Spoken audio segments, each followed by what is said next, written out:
శ్రీమద్ వాల్మీకి రామాయణం సుందరకాండం సర్గం 33 త్రయస్త్రింశः సర్గః సోవతీర్యద్రుమాత్ తస్మాత్ విద్రుమ ప్రతిమాననః వినీతవేషకృపణః ప్రణిపత్యోపసృత్య చ తామబ్రవీన్మహాతేజా హనుమాన్ మారుతాత్మజః शिरस्यञ्जलिमादाय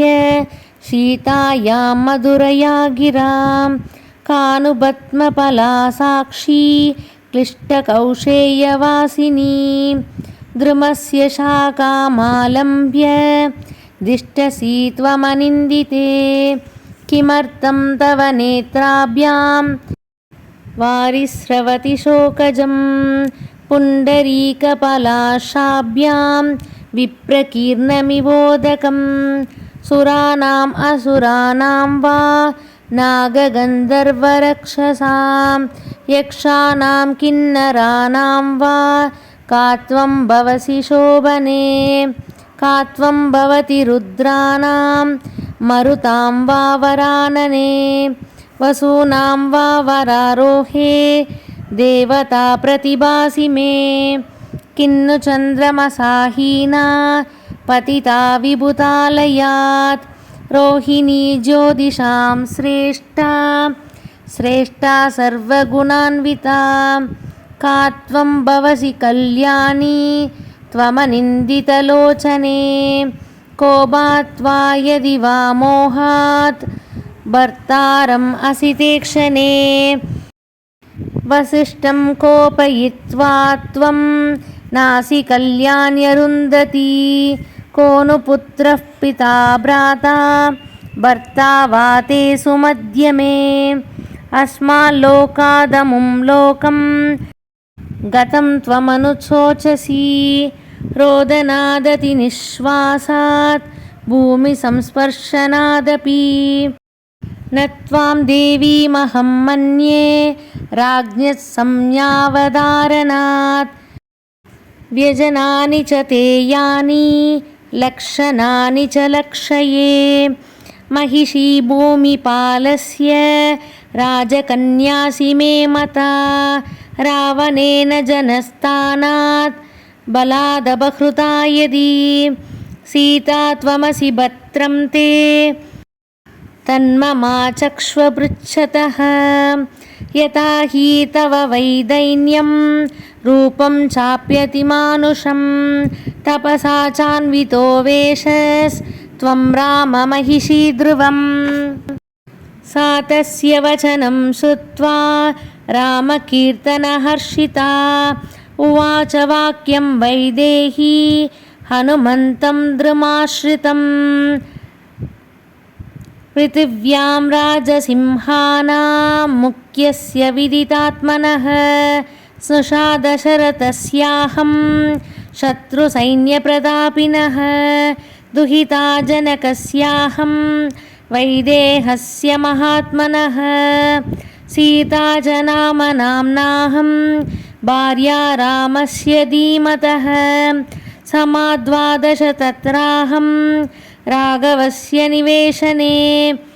भुञ्जानामानुषान् भोगान् सर्वकामसमृद्धिनी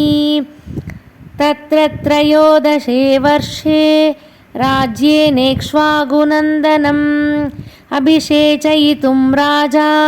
सौभात्यायः प्रचक्रमे तस्मिन् सम्प्रियमाणे तु राघवस्याभिषेचने कैकेयी नाम भर्तारं देवी वचनमब्रवीत् न पिबेयं न गातेयं प्रत्याहं मम भोजनम् एष मे जीवितस्यान्तो रामो यत्यभिषिष्यते यत्तदुक्तं त्वया वाक्यं प्रीत्या नृपति सत्तम तच्छेन्नाविततं कार्यं वनं गच्छतु राघवः स राजा सत्यवाग्देव्या वरदानं हनुस्मरन् मुमोहवचनं श्रुत्वा कैकेय्या क्रूरमप्रियं ततस्तुस्तविरो राजा सत्ये धर्मे व्यवस्थितः ज्येष्ठं यशस्विनं पुत्रं रुदन् राज्यमयाचत स पितुर्वचनं श्रीमान्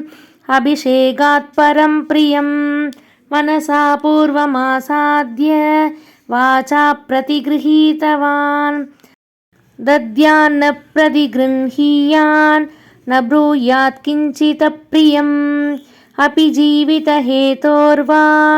रामः सत्यपराक्रमः स विहायोत्तरीयानि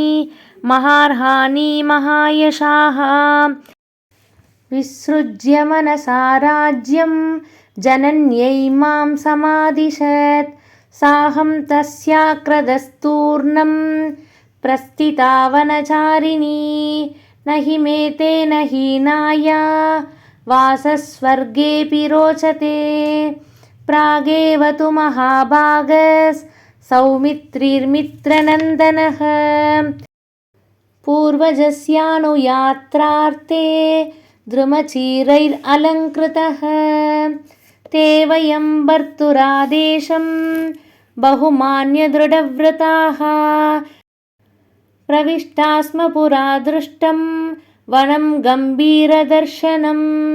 वसतो दण्डकारण्ये तस्याहम् अमितौजसः